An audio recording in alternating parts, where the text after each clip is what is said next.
Alright, so first off, we're going to start simple here. A 1909 Lincoln wheat penny here. Now this was struck 10% off center, so a very noticeable type of error. It's very simple. There's tons of off centers on all kinds of different coins if you guys are new to coin collecting, and this penny sold for over $4,000.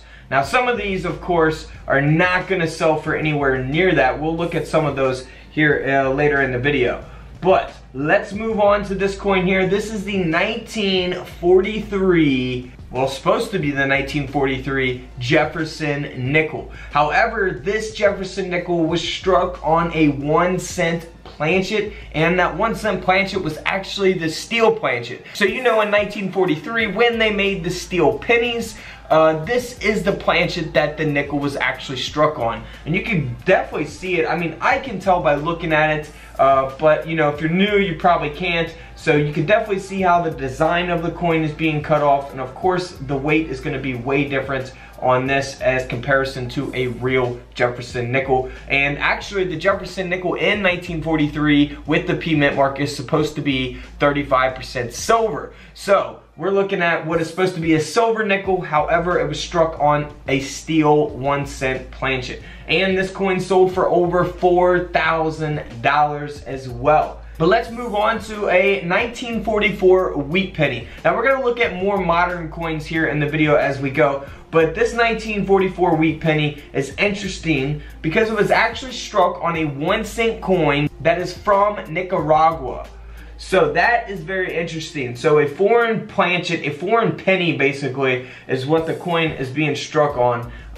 You can see that in 1944, these coins were supposed to weigh 3.1 grams as they were the copper. However, this one weighs 2.5, and this is the coin that, or you know, a coin that is similar to it that the coin would have been struck on. The 1944 wheat penny, this is the coin planchet that the coin would have been struck on. So this coin did sell for over $3,000 because of that mint error.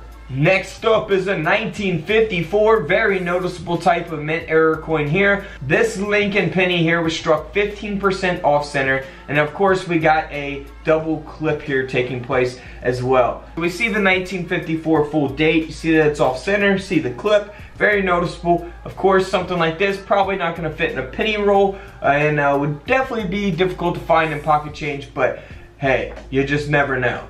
This coin here sold for over $330. $330 US.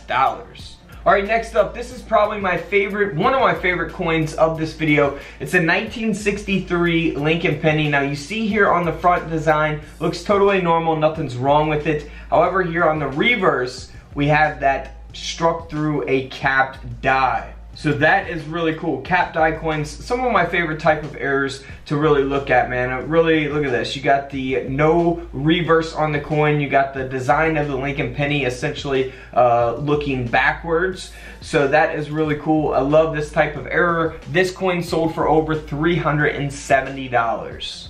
Moving on to a 1968 S mint mark. Now this Jefferson nickel here is a double denomination as it was struck on a 1-cent coin. So you can actually see the word Liberty from the Lincoln cent that the coin was struck on.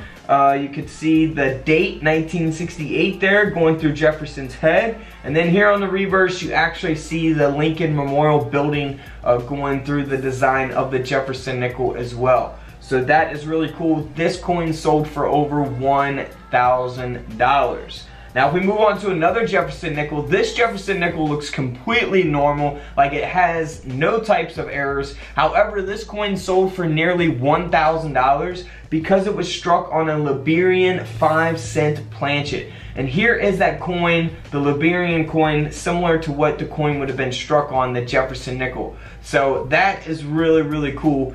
Always weigh your coins. This coin only weighed 4.1 grams. Next up, these are really cool. I've covered some similar to these. It's a 1972 Lincoln penny. It looks like it's gold, like it's goldish tone, and that's because it was struck on a Philippine 5 centimos planchet. And here is that coin. The 1972 5 centimos coin. That's where it gets that gold coloration from, is that coin's planchet. And it only weighed 2.4 grams, 2.41 grams, and it was supposed to weigh 3.1 if it was the copper penny from 1972. So this coin sold for over $1,100, $1,100. Same with this coin here, 1972D. However, instead of being struck on a 5-cent planchet, this was struck on a 10-cent planchet from the Philippines. So this is the coin that it would have been struck on, the planchet that it would have been struck on from the Philippines. And you can see that coloration there in the coin itself. So this error penny here sold for $950. So nearly a $1,000 coin again. Now here we go, pretty self-explanatory looking type of error here. It's been double struck on a split planchet before the strike, and you know, you can see that. It's very noticeable. These aren't gonna last in, you know, coin rolls from the bank very long. First person that finds something like this is obviously gonna snatch it up. It's something that everyone can see with the naked eye. You don't need a coin microscope, which I do have coin microscopes available on couchcollectibles.com for looking at your coins up close for different types of errors that you need those for. But this coin you won't need a coin microscope for. It's sold for over $500. Alright, so here's a 1998 D Lincoln penny that was struck 20% off center. The coin only sold for around $75. So that is a big difference from the 1909 that sold for over $4,000. Alright, next up is a 1999 state quarter, a Georgia state quarter that has been broad struck. So you can really see that there around the rim of the coin, and you can see that there on the reverse as well. So that is pretty noticeable as well. You don't need a coin microscope for anything like that either. And this coin here sold for a little over $70 US.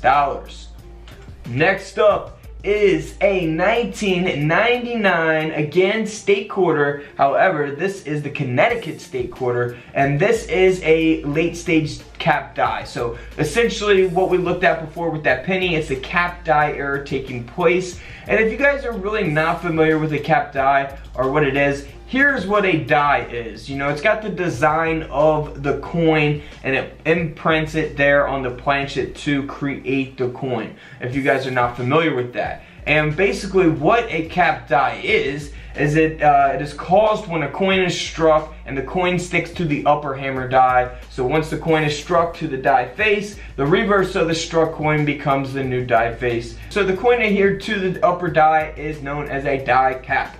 This basically process repeats itself and more coins are struck by the caps. And because of that error, this coin sold for a little over $200 US. Now if we move on to a Roosevelt Dime, this coin here has been double struck with the second strike being 40% off center.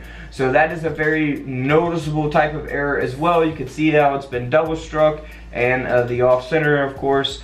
And this dime sold for over $500. 500 bucks. Alright, so moving on to a 2010 dollar coin. This is the presidential gold dollar coins.